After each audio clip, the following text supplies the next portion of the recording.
Olá, internautas da BR News TV, beleza? Bom falar com vocês. E hoje mais um convidado no BR News TV Entrevista, médico, professor da FAMEP de Rio Preto, Cacau Lopes, foi secretário de Saúde. Cacau, obrigado pela tua presença, viu? Por mais uma vez aceitar o convite. Eu que agradeço, Fábio. É sempre um prazer enorme estar aqui, falar com as pessoas que assistem seu programa e poder trocar ideia com você. Legal, bacana. Eu convidei o Cacau para a gente bater um papo pós-eleições, né? A gente está aí com um cenário de um turbilhão muito grande, de muitas mudanças à vista, né? Como é que você vê esse momento, Cacau? Olha, Fábio, eu vejo esse momento com bastante preocupação, né?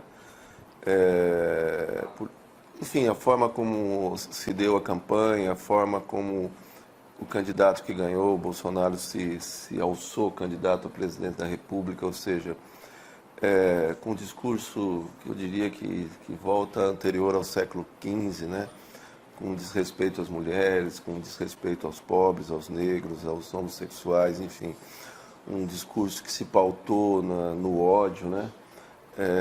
Então eu vejo isso com muita preocupação, porque, via de regra, as pessoas, infelizmente, né, a política se transformou numa lógica econômica, né? As pessoas só ficam analisando, será que o PIB vai crescer, como é que vai ficar a dívida pública, o dólar vai abaixar, vai subir, mas a política não é isso, né? A política Vai mais além, vai né? mais, a política é essa arte própria da condição humana de criar uma sociabilidade entre as pessoas, né? De ver como é que a gente vai viver esse mundo que é comum, né? Independente do lugar em que cada um tem na sua vida privada, na sua empresa, na sua casa. Mas existe um espaço que não é meu, não é teu, não é de ninguém, que é esse espaço comum que a gente chama de espaço público, aonde a gente tem que decidir, conversar como é que a gente vai viver esse espaço, quais são os nossos direitos, quais são os nossos deveres.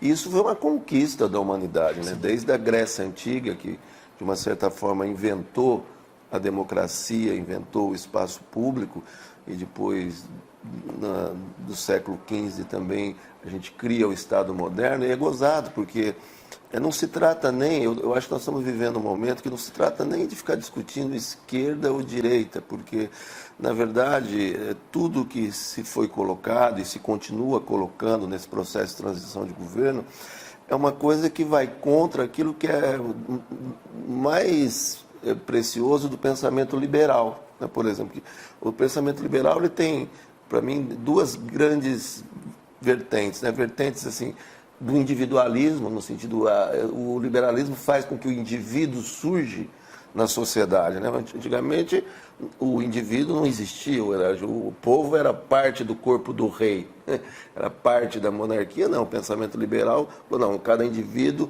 tem direitos, ter direito é ter autonomia de professar ou não uma religião, de ir e vir, de querer viver minha sexualidade da forma como eu quiser, né, de ser livre, desde que eu não interfira na liberdade do outro, né?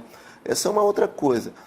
E a outra coisa do pensamento liberal é que o mercado vai, de uma certa forma, resolver essas desigualdades sociais que a gente sabe que não resolveu e nunca vai resolver, ainda mais num país com tamanha desigualdade como a nossa.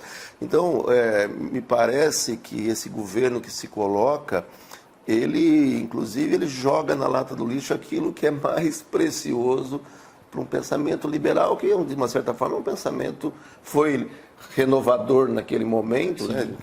De enfrentamento da igreja, de enfrentamento da monarquia, mas hoje é um pensamento econômico, de uma certa forma, bastante conservador. Mas nem isso o candidato, me parece que o candidato atual presidente, que vai assumir, nem isso ele leva em conta. A que você acha, Cacau, que se deve a isso? Por exemplo, em 2015, né, 2016, 2017, nem se imaginava, né, que um candidato como Bolsonaro, com o discurso dele, pudesse ter qualquer possibilidade de eleição. Isso veio numa crescente, veio com esse ódio ao PT, com os erros, enfim, com a mídia, né, praticamente 24 horas demonizando o governo e os acontecimentos todos, os atos de corrupção que a gente sabe que aconteceu. Mas a sociedade comprou esse esse discurso, né? E parece que despertou numa parte considerável da população esse ódio, né? As pessoas parece que perderam o respeito, né, pelo outro, né? Eu diria, Fábio, que assim, eu acho que a gente não leu bem algumas coisas que estão acontecendo no mundo, né? Eu acho que o que aconteceu no Brasil é uma coisa que não aconteceu só aqui, né? Se você pegar É um movimento mundial. a própria eleição do Trump, né? O que tá acontecendo na Europa hoje mesmo, todo esse movimento anti-sionismo, anti-judeu, tá havendo um recrudescimento de um processo de fobia contra o outro diferente, né? Porque nós estamos vivendo uma conjuntura econômica mundial, que tudo aquilo que a globalização, que o capitalismo prometeu, né, de felicidade, de bem-estar global, na realidade o que está acontecendo cada vez mais, hoje você tem 1% da população das pessoas no mundo que domina mais da metade da riqueza, né? E aí todo esse processo na Síria, na África, a população vindo para a Europa, essa população que foi colonizada vindo para a Europa, né? Toda essa questão do terrorismo, quer dizer, isso criou uma reação em certas pessoas, onde o outro é inimigo que tem que ser exterminado. Essa coisa de exterminar os vermelhos, né? Exterminar. Então, assim, é uma coisa onde a gente não consegue conviver. Isso é uma outra coisa totalmente da condição humana, né? Viver a diferença nos enriquece enquanto humanidade. Agora, no Brasil, a gente fala assim, bom, o Bolsonaro elegeu, mas de uma certa forma você tem aí mais de 60% da população que não votou nele. Exatamente. Eu acho que isso, o governo dele precisa olhar para isso, né? Que não é a favor, que não aprova esse tipo de discurso, esse tipo de postura, né? Até hoje saiu uma entrevista muito legal com o filho daquele Witzel, né, que foi eleito lá no Rio de Janeiro, Rio de Janeiro e que está falando que vai mandar o sniper atirar na cabeça de todo mundo. Enfim, quer dizer, mais da metade da população brasileira não quer isso. O menino disse que perdeu o pai a partir desse depoimento do pai, não né? Quer, e o que é legal, quer dizer, que surgiu, e isso é a minha grande esperança, surgiu na sociedade, da mesma forma que a gente viu uma face do Brasil que a gente não imaginava, porque sempre se passou a ideia de uma leitura errada, né, do Sérgio Buarque de Holanda, o pai do Chico Buarque, tem um livro que chama Raízes do Brasil, que nós somos um povo cordial, né? Na verdade, ele não quis dizer que nós somos um povo cordial porque somos afetuosos, carinhosos, porque cordial vem do coração, né, pré-cordial, mas porque nós brasileiros, de uma certa forma, temos dificuldade de lidar com esses dois espaços, né, a vida privada e a vida pública. A gente muitas vezes acha que o espaço público é nosso. Você está vendo aí, nessa transição de governo, vai lá o futuro ministro dizer assim, não, vocês fazem o orçamento aí, que depois a gente vai fazer o nosso. Quer dizer, esse indivíduo não tem a mínima noção de como se processa a coisa. Muito assustado. De como se processa a coisa no espaço público. Não é dele, não é a empresa dele. Essa lógica, né, que o Dória também encampa, né, que eu sou gestor, não sou político, bom, não é. Você já vê a composição do secretariado dele. É como se o espaço público fosse uma empresa. Olha, uma coisa privada e não é, né? E eu não tenho nada contra isso, a empresa foi feita para ter lucro. Exatamente. Né? O serviço público, foi o Estado, o município, foi feito para cuidar do cidadão. Então são duas lógicas totalmente diferentes. Então quando o Sérgio Buarque fala que nós somos cordial, porque a gente, ao ir para o espaço público, né, a gente acha que a gente está na casa da gente. Tanto é que a gente vê isso, né? O cara chega em qualquer repartição pública, num serviço de saúde, se a coisa atrasar um pouquinho, ele já chega. Você sabe com quem você está falando, né? Dependendo com quem você está falando, eu sou amigo do deputado, então me passa na frente. Então, ele disse isso. Mas essa eleição mostrou um imaginário coletivo, numa determinada parcela da população que, felizmente, não é majoritária, de muito ódio, né? De muito preconceito, de muito rancor. As pessoas perderam a noção do que é real e do que é fictício, do que é inventado, do que é fake? Não é que eu acho que perderam a noção, eu acho que isso é um pouco também, esse fenômeno da rede, né, da internet, do Face, do Zap, do Instagram, enfim, toda, que é uma coisa legal, né, porque te permite uma capacidade de comunicação e mobilização grande, mas ela também cria uma certa ilusão na gente, né, ou seja, ela cria essa possibilidade, porque tem uma filósofa que eu gosto de ler, judia, que chama Hannah Arendt, que ela diz assim que tem duas coisas que nos diferencia nós, seres humanos, dos animais e dos bárbaros, que é a capacidade de produzir um discurso, Sim. ou seja, de eu apaixonar outra pessoa, convencer outra pessoa sem uso da violência, Sim. né? Na E palavra. por isso que a política ela se dá no parlamento, por isso que a gente fala ou é a política ou é a barbárie, porque a política é essa arte de onde todo mundo pode falar, né? Vem do grego lá, todo mundo tem isonomia, todos têm direito, e todos têm possibilidade de falar seus desejos, seus quereres, e aí vamos conversar e vamos ver como é que a gente faz. A gente afina aqui, né? Como é que a gente vive na cidade, como é que a gente vive num país, como é que a gente vive no espaço Diretrizes, público. né? Isso. Política é isso. Por isso que o cara fala, a política é barbárie, porque o bárbaro ele não conversa, ele invade, ele se impõe, né, pela violência. E o animal só expressa prazer e dor. Então, a política, o ser humano tem essa capacidade de produzir um diálogo não violento. E tem outra que é a mais importante, que não só falar, porque falar, como diz o outro, até papagaio fala, mas eu tenho capacidade de agir, ou seja, de produzir o novo, de sair do status quo, de ser demiurgo, de produzir a história, para dizer que cada nascimento é uma esperança. Agora, a rede permite a gente falar o que quiser. Exato. E escondido, você nem sabe se aquela pessoa que está lá é ela mesma, né? Ela pode ser lá o Tigrão 22, sei lá quem que é essa pessoa. Então eu posso falar as coisas mais absurdas do mundo e isso que é um problema, quer dizer, que tanto é que não há o que discutir que tanto Trump como o Bolsonaro foi favorecido por uma rede de fake, de notícias. De propagação. Hoje assim, o que é a verdade? A verdade, ela se dá por quantas vezes aquela coisa foi curtida, teve like. Então, uma coisa que é mentira, como diz, né? Isso era uma ordem da mídia nazista, do Hitler, né? Então, faça que repita a mentira várias vezes, ela vai se tornar verdade. Então, acho que esse é um grande problema. Eu acho que a rede, a gente precisa ter um pouco de senso crítico com isso. É a história do kit gay, Sim, não é? O kit gay foi uma coisa que se repetiu e ele foi no Jornal Nacional e mostrou a cartilha. Quer dizer, não existe, aquela cartilha nunca foi do Estado. Então, né? Você vê, uma coisa que não é verdade, de repente se torna verdade. O que é verdade hoje? Né? Ficou uma coisa líquida, como diz virou uma coisa sem sentido. Agora, você percebe, Fábio, isso que eu estou dizendo, que a gente não pode ficar analisando só, por exemplo, espero que o Brasil dê certo. Dê certo para quem? Exatamente. Então, quando as pessoas dizem, todos nós temos que estar unidos agora, espera um pouquinho, todos nós quem? Recentemente, né?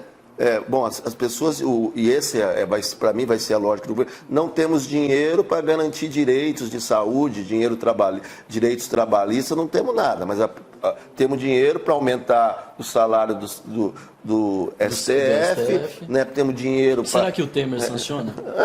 Claro que sanciona, isso já está combinado, isso fez parte de toda essa montagem do golpe. E dentro do que você está dizendo, Cacau, foi dito durante a campanha, né, pelo presidente eleito, nós vamos chegar num ponto onde você escolhe direitos ou você escolhe o emprego. Quer dizer, um absurdo. Claro, né? então, eu vou escolher trabalhar por uma ração, porque que é um problema, quer dizer, nessa história também que existe uma certa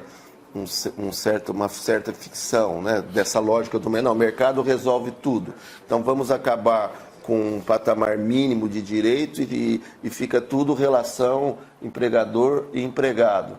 Só que o empregado ele está sempre numa situação de desigualdade. Né? Desigualdade, porque primeiro precisa existir o emprego, né? Segundo, que o empregador pode demitir ele a hora que ele quiser. Então, tem e a estabilidade, história do contrato social do Rousseau, né, ele partia do princípio que esses dois entes aqui que estão contratando deveriam estar em pé de igualdade. Como essa igualdade não existe, você tem que ter um mínimo de lei de proteção para que essa desigualdade não seja no desespero de fome, eu vou trabalhar a troco de comida.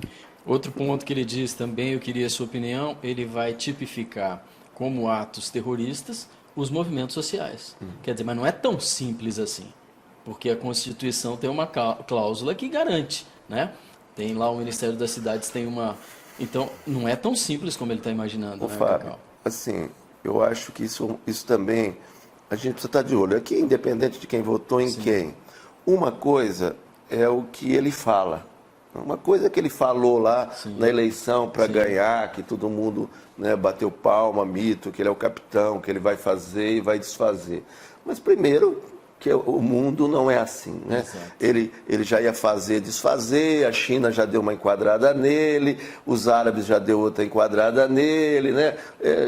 São os na hora da eleição lá você fala o que você quiser. Agora, entre eu falar isso e fazer isso, primeiro que a sociedade, assim, ainda mesmo absurdo, falava que se o PT ganhasse, ia virar isso aqui a Venezuela. O PT governou esse país 14 anos, isso aqui nunca virou uma Venezuela, mesmo porque isso aqui não é uma Venezuela. Exatamente. O Brasil é um pouco mais complexo, Exatamente. O Brasil é um outro país, tem uma sociedade civil organizada, né? Tem uma imprensa livre, tem movimentos sociais aí lutando pelos seus direitos, tem tudo. Então, assim, hoje... Primeiro que o Brasil não está isolado do mundo, enfim, hoje uma coisa que se preza é direitos sociais. Ninguém vai comprar produto brasileiro, né, já que se a gente quiser pensar só na economia, se é pautado num trabalho escravo. Hoje as pessoas estão querendo comprar coisas que agregam valores de proteção ao meio ambiente. Ninguém vai comprar carne brasileira às custas de desmatamento da Amazonas, de matança de índio. Então... tem que dar um tempo, né? Então não tem é que assim, dar um tempo. né? Embora os bolsonarinhos lá, os filhos deles se acham assim, agora o rei do mundo, não é assim. Então, agora, o que eu acho que está por trás disso? Está por trás disso a mesma tática do Trump. Quer dizer, eu crio factoide... vou criar escola sem partido, não sei o que lá. Enquanto isso, e aí a gente fica no Facebook, enquanto isso eles estão agindo, vendendo tudo que eles possam vender, as nossas riquezas, acabar com a escola pública, acabar não, mas empobrecer o SUS. Quer dizer, então ele vai fazer esse papel que é o que o Trump faz. Fazer esse papel de, vamos dizer... Essa semana enquadrou o jornalista da CNN. De bobo da corte, né? Fica assim, ele inventa um factoide, aí a população reage, né? Bom, vamos integrar o Ministério do Meio Ambiente com a Agricultura, a população reage, já não é mais isso mesmo, que os caras estão... primeiro que isso é ruim. Estão jogando um monte de coisa. Parece biruta de aeroporto, né? E segundo, que é bem isso mesmo, enquanto que a população aqui, né, fica o circo, fica a plateia, fica se degladiando com isso, as coisas que são fundamentais para o país, eles estão negociando, a gente nem está sabendo que eles estão negociando. E você tem razão no que você está dizendo, por exemplo, eu acompanhei a entrevista que ele concedeu para o Datena da Band, né? Ali a gente percebe, ainda teve discursos, né, inclassificáveis, mas assim, você já percebe que teve uma coisa mais amena. Ele já disse, por exemplo, se de repente alguém da oposição tiver uma ideia bacana e nos apresentar e a gente achar interessante, pode ser que a gente... quer dizer, você já percebe que já teve uma mudança no discurso, que é bem dentro do que você está falando, né? É como uma escola sem partido. Né? Não é bem assim fazer. Por exemplo, vou te perguntar, escolha do juiz Sérgio Moro, tua opinião?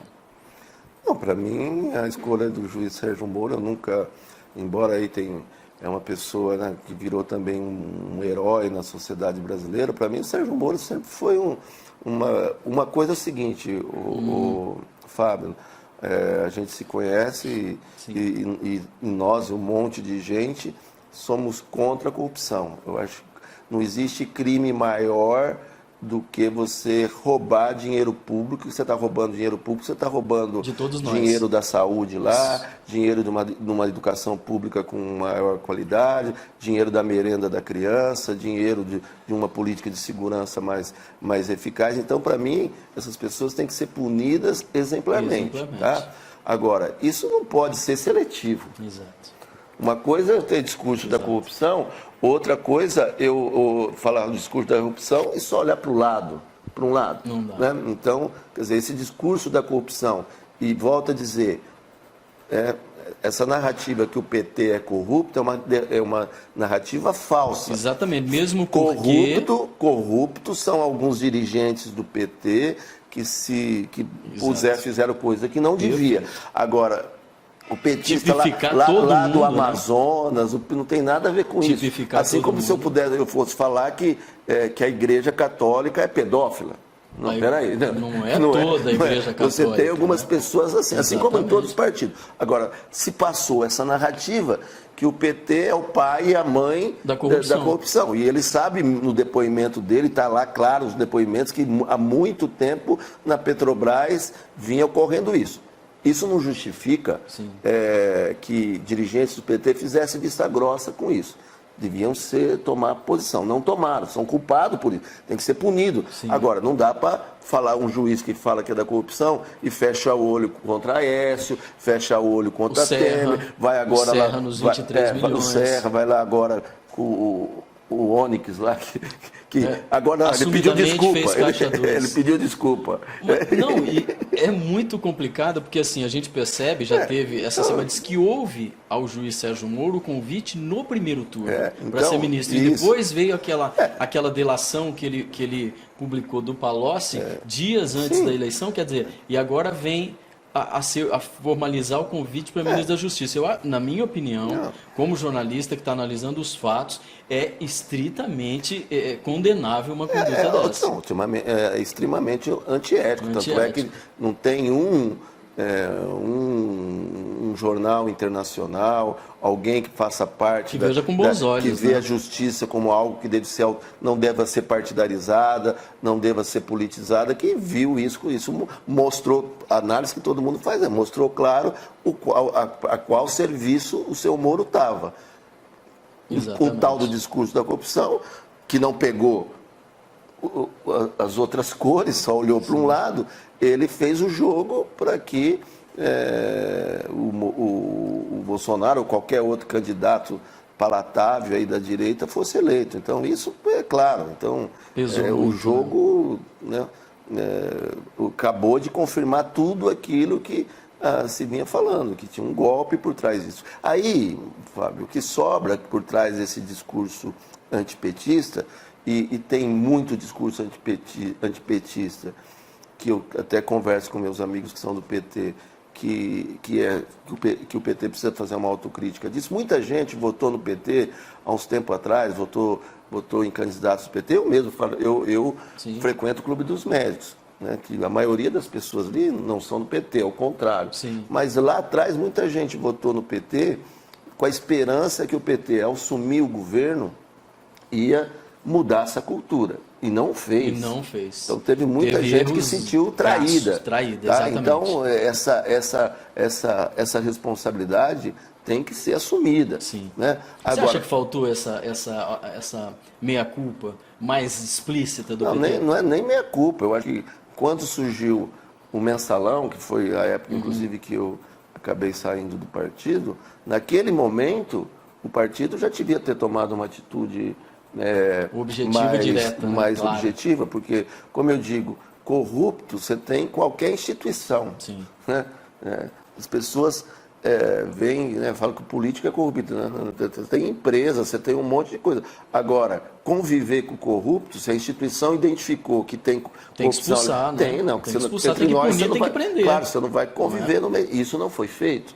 Né? Isso foi empurrado. Isso pesou muito. Claro, empurrado com a barriga. Muito. Agora, por trás disso, então quem tem uma parte desse discurso anti-PT que é muito séria, legal, que precisa ser refletida. Agora, existe uma outra parte também que faz o discurso de corrupção, só bate panela quando a corrupção está no PT. Petista, né?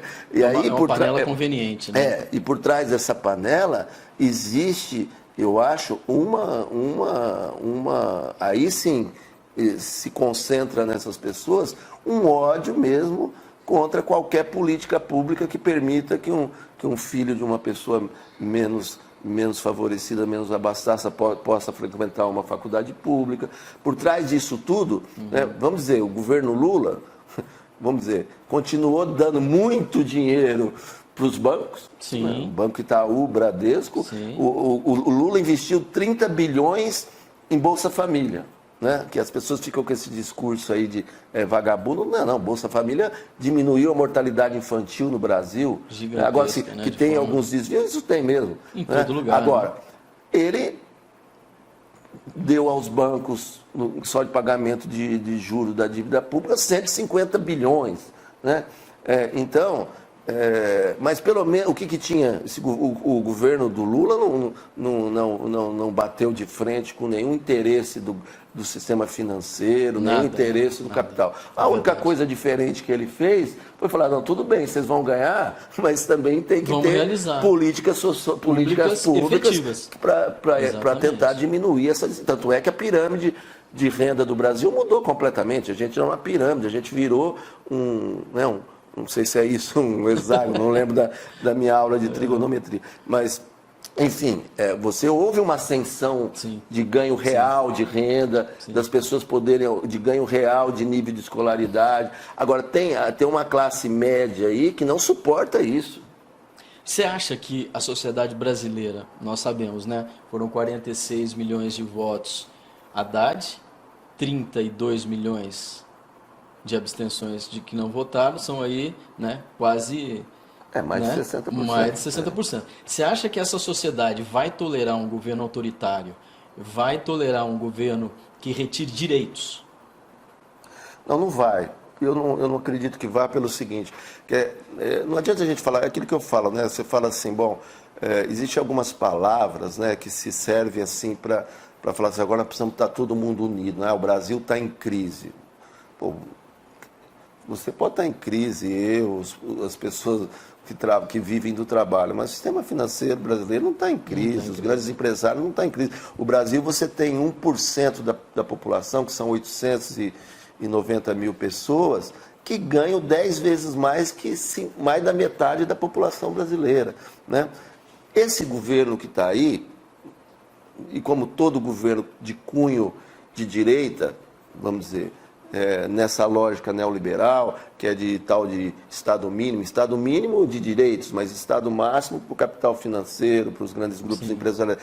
Esse governo, para ele implantar essas medidas que estão sendo propostas, né, de tirar direito, de arrebentar com o orçamento da saúde, de arrebentar com o orçamento da educação, quer dizer, para segurar a insatisfação, porque a classe média vai chegar uma hora que vai falar, pô, o preço da gasolina, o dólar, ele só vê essa questão do consumo. Mas, né, se apresenta um governo que vai ter políticas muito duras do ponto de vista econômico e vai tentar segurar isso com, não vou falar a palavra que eu queria falar, mas com cacetada, com polícia, com repressão. Isso é um caldo, quer dizer, é um caldo de cultura para os movimentos sociais voltarem às ruas. Né? E de insatisfação. Isso que foi legal. E isso que eu acho que trouxe de bom essa política. Primeiro mostrou que todos os partidos estão com naftalina, estão mortos. Esses partidos precisam repensar a sua lógica, mas surgiu um movimento em defesa da vida, em defesa da liberdade, em defesa da paz, em defesa de uma educação pública muito legal, que não é que nenhum partido é dono. Sim. A sociedade, você pega a meninada, principalmente, que no final da campanha aí entrou na campanha, quer dizer, não são PT, não são nada, eles são em defesa da liberdade, em defesa da paz, não queremos arma, queremos livro, enfim, uma série de coisas, quer dizer, esse movimento está aí. Né? E essa política mostrou coisas muito bonitas. Quantos deputados não foram eleitos, chamados mandato coletivo, né? Que tem uma pessoa lá para dar o nome, mas foi o movimento que elegeu. Exato. Então, a sociedade brasileira está muito aquecida. E tivemos uma oxigenação aí, querendo ou não, Muito grande. Jogou todos esses políticos tradicionais, Muito bons grande. ou ruins, na lata, aí jogou na lata. O que a sociedade deu esse recado? Não dá mais, quer dizer, isso que é importante, precisa ser lido, não dá mais para que a gente venha aqui de 2 em 2 anos votar e vocês são votados e vão lá e fazem o que vocês querem. Quer dizer, assim. esse distanciamento da política com a vida real, a vida concreta de quem trabalha, de quem pega ônibus, né? de quem tem que dar aula e tal, não dá mais. Né? Não dá mais para você... a política tem que se voltar para essas necessidades concretas da população. Então, um governo, por mais que ele queira pôr tanque na rua, e eu também acho que isso não tem clima para isso, não tem clima internacional para isso. O Brasil, como eu disse, o Brasil não é uma republiqueta, não. Nós tem somos uma posição importante no cenário. Importante no mundo, importante em tudo. Né? Importante econômico. Então, nós não somos aqui. Então, mas uma política econômica restritiva, somado a querer vir com um discurso de reprimir as liberdades, isso não tem quem segure. Vai ter uma manifestação, né? A gente espera, na verdade, que a gente esteja completamente errado, que esse discurso não seja um discurso que se concretize na prática, né? A gente espera, eu espero sinceramente, embora a gente saiba que o pensamento dele Não, mas se você me permite uma coisa claro. também. Não é questão de esperar ou não esperar. Eu acho assim, o estrago já foi feito, entendeu? Todo esse discurso que se usou na campanha, de uma certa forma, isso que as pessoas não entendem. Por isso que eu falo, a política não pode ser olhada só se o PIB do Brasil cresceu, se o dólar abaixou. Não é só tanto isso, é que o país mais feliz do mundo o mais infeliz, né? O Butão, do ponto de vista econômico, a vida não é economia, a vida não é só consumo, de eu ir para Miami, de eu comer churrasco todo dia. A vida ela tem que ter outro sentido de humanidade, de viver em solidariedade, de viver junto. Esse é o papel da política, de criar uma comunidade, né, onde as pessoas possam conviver livremente, em paz, feliz, cada um com seus valores. Né? Você não pode... Nós voltamos no século XV, uma coisa... Século XV não, na sociedade grega. Uma outra coisa que o grego inventou é que a política é uma coisa. A gestão da vida cotidiana, da vida terrena, material, é responsabilidade sua. Não vem falar assim, Deus me colocou. Deus te colocou, por quê? Deus te colocou. Espera um pouquinho, Deus falou com você. Não. O livre-arbítrio. A responsabilidade é nossa, Exatamente. é tua. Não é que Deus te nomeou, não. Não porque por que Deus lá não vai lá na Síria resolver o problema? Porque o mundo humano nós temos que resolver. Não adianta. Nós temos que fazer a nossa parte. Temos que fazer a nossa não dá para jogar tudo na mão dele. Né? Porque isso é fácil, né? A responsabilidade dele. Então, a sociedade grega e depois o iluminismo. Olha, uma coisa é a gestão da vida cotidiana, da vida material. Outra coisa é a tua espiritualidade. Você não tem que misturar a coisa pública com coisa... E nós estamos voltando a isso. Né? Ou seja, de querer misturar o Estado com religião, educação com religião. Isso é uma coisa que diz respeito à minha intimidade, à minha vida privada. Isso é muito perigoso. E limitar um professor em sala de aula vai ser muito complicado. Então, isso é muito perigoso. Então, eu estou falando assim, eu não analiso a coisa, pode ser a conjuntura internacional e o que eu já li do ministro da Economia, não aponta que a nossa situação econômica vá melhorar. Bom, mas mesmo que melhora, melhora, estou comendo melhor, estou viajando e tal. Mas não é isso que me faz ser humano. Falta vida, né? Como é que eu vejo o outro, que é diferente de mim, que tem uma opção sexual diferente de mim, vai ter diálogo. A mulher que eu convivo, né? E aí, esses recados já foram dados para a sociedade. E ontem a gente percebeu, por exemplo, um jornalista da CNN fez uma pergunta para o Trump, ele não gostou, né? já foi afastado, a CNN está apoiando, ele já proibiu a entrada dos jornalistas na Casa Branca para fazer as entrevistas, quer dizer, e é mais ou menos a linha que segue o Bolsonaro. Não, né? e é o que eu estou te falando, quer dizer, as pessoas. Discurso contrário tem uma vai ser certa banido? mas eu fui eu que. Eu não fui eu que, assim, isso é uma falta de responsabilidade. Quer dizer, eu instigo a violência, aí alguém vai lá, pratica a violência, e eu falo assim, bom, eu não tenho controle sobre ele, mas espera aí.